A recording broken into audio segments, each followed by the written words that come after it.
Friends and comrades, we come to you with a new episode on India's foreign policy. I'd like to talk to you about Chinese foreign minister's readiness or offer to talk to India for mutual progress in partnership. But beware, this is a part of Chinese strategy to lull the opponent into complacence, then pursue their evil designs.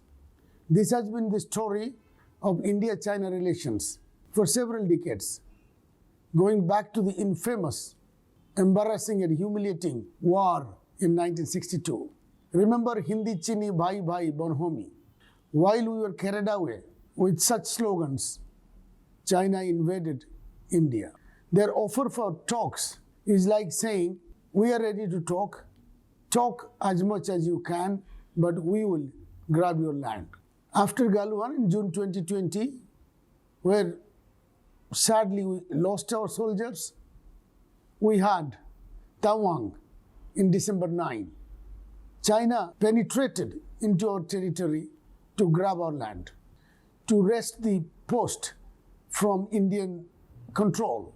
They have been using this so-called salami slicing tactics, nibbling at our borders, our territory, chipping away our land while maintaining the facade of the talk. We have had 17 or more rounds of negotiations with Chinese, but the status quo after Galwan incursion remains, and Chinese are not backing off from our territory. They have another tactic of moving into enemy territory for a kilometer or so, and when countered diplomatically or militarily, they will back off half a kilometer and say, see, we have withdrawn. But they remain in occupation of the other half kilometer. So Chinese are the only ones now who are engaged in land grabbing against all their neighbors, be it in China Sea, be it Taiwan, Mongolia, or any other neighbor that they have.